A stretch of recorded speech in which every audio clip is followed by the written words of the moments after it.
시청자 여러분 안녕하십니까, 김동수입니다. 이 시간에는요, 아파트 분양권 전매가 금지된다 이런 내용과 경기도민 60%가 토지거래 허가제의 확대 시행에 찬성한다는 여론조사에 대해서 함께 알아보는 시간을 갖도록 하겠습니다. 정부가 집값 안정의 고삐를 바짝 조이고 있습니다. 9월부터 서울뿐만 아니라 수도권을 비롯한 지방광역시 민간 택지에서 신규 공급되는 아파트 분양권도 입주 시까지 전매를 전면 금지해 투기적 가수요가 큰 폭으로 줄어들 것으로 전망이 됩니다. 국토교통부에 따르면 전매 금지 대상을 확대하는 내용의 주택법 시행령 개정안이 규제개혁위원회 심사가 통과되면 법제처 심사, 그리고 차관회의, 국무회의 의결, 그리고 관보 개재 등의 절차를 거쳐 늦어도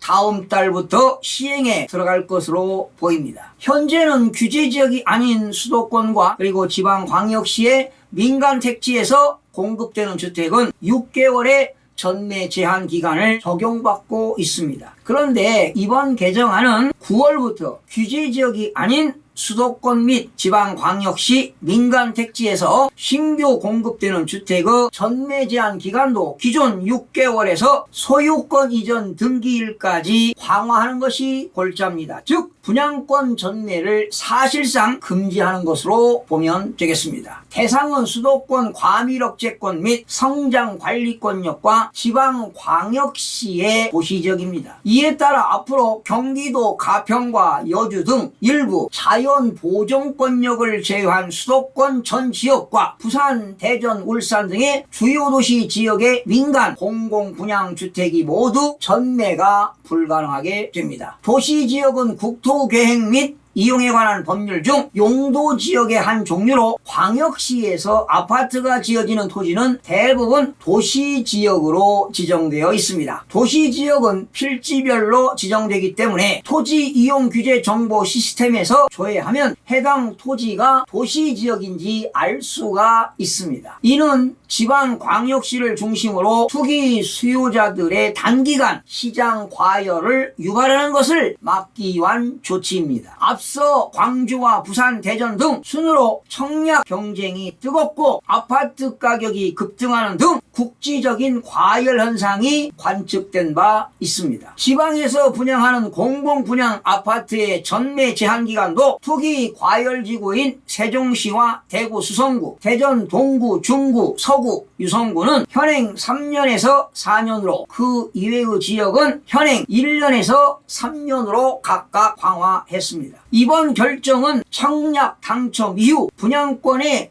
프리미엄을 붙여 거래하는 투기 수요가 성행하고 있다는 판단에서 따른 것입니다. 이미 투기 과열지구는 소유권 이전 등기일까지 분양권 전매를 할 수 없고 조정 대상 지역에서도 최소 6개월 이상 전매 제한이 금지되어 왔습니다. 하지만 이 같은 규제를 받지 않는 수도권과 지방광역시는 전매 제한이 6개월에 불과하고 기타 민간 택지는 전매 제한이 없어 분양권 거래를 통해 시세 차익을 올리려는 시도가 꾸준하게 이어진 것은 사실입니다. 국토교통부가 지난 2017년부터 2019년 수도권 광역시 민간 택지에서 청약 경쟁률이 20대 1을 넘은 민간 분양단지를 분석한 결과 당첨자 4명 중 1명은 전매 제한 기간 종료 후 6개월 이내에 분양권을 매도한 것으로 나타났습니다. 청약 당첨자의 25%가 아파트 입주보다 분양권 매매를 택해 단기 차익을 노리는 길을 택한 것입니다. 주택의 전매 행위 제한 기간을 위반하거나 전매를 알선한 자에 대해서는 3년 이하의 징역 또는 3천만 원 이하의 벌금에 처하도록 되어 있습니다. 이번 주택법 시행령 개정안은 공포시 즉시 시행되기 때문에 늦어도 9월 중순에는 시행할 것으로 보입니다.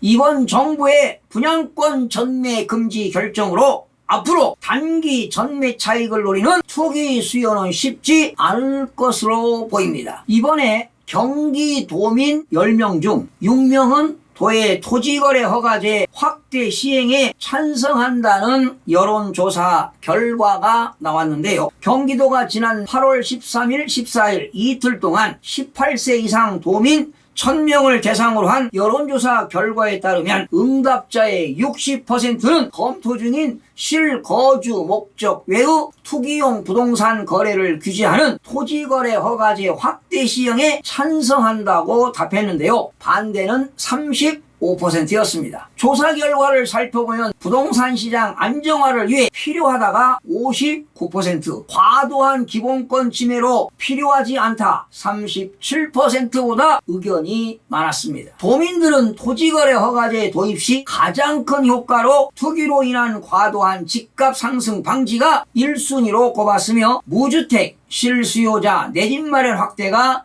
20%, 일부 계층 부동산 소유 편중 방지 19% 등의 순으로 나타났습니다. 우려되는 부분으로는 일부 지역만 실시할 경우 타 지역으로 투기 수요가 전가하는 풍선 효과 25%를 가장 높게 지목했는데요. 사유재산인 토지 처분권에 대한 본질적인 침해 23%, 거래 절벽에 따른 전세 분기 등 무주택 실수요자가 피해 발생 18% 등이 뒤를 이었습니다. 부동산 투기에 대한 인식 조사에서는 우리 국민의 부동산 투기 문제에 대해서는 78%가, 외국인의 국내 부동산 투기에 대해서는 76%가, 국내외 법인 투기에 대해서는 74%가 심각하다고 답했습니다. 특히 외국인과 법인에 대한 투기성 국내 부동산 매매에 규제를 강화하는 것에 대해서는 각각 도민의 86%, 83%가 필요하다고 응답했습니다. 투기 목적의 투기 거래가 성행하거나 지가가 급격하게 상승하는 지역을 허가구역으로 지정하고 이 지역 안에서 토지거래 계약을 할 경우 허가권자의 허가를 받아야 하는 제도인데요. 현행 이 제도는 시도지사가 토지거래 허가구역을 지정할 수 있도록 하고 있습니다. 경기도는 기획부동산 대책의 하나로 최근 평택시 현덕면과 포승읍을 토지거래 허가구역으로 지정한 바 있습니다. 참고로 토지거래 허가구역으로 지정이 되면 일정 면적 이상 토지를 승인받지 않고 거래하거나 허가 목적 외로 이용한 사람들에 대해서는 2년 이하의 징역이나 계약 체결 당시 개별 공시지가에 따른 토지 가격의 30%에 해당하는 금액의 벌금이 부과되도록 되어 있습니다. 기획부동산의 투기적 거래 행위를 방지하기 위해서는 광역단체의 지속적인 모니터링을 통해서 추가적으로 토지거래 허가구역을 지정해 나가는 방법도 바람직하지 않나 생각해보면서 방송을 마치겠습니다. 시청해주신 여러분 대단히 고맙습니다. 최선을 다하겠습니다. 마음이 드셨다면 구독, 좋아요 꼭 부탁드리겠습니다. 고맙습니다.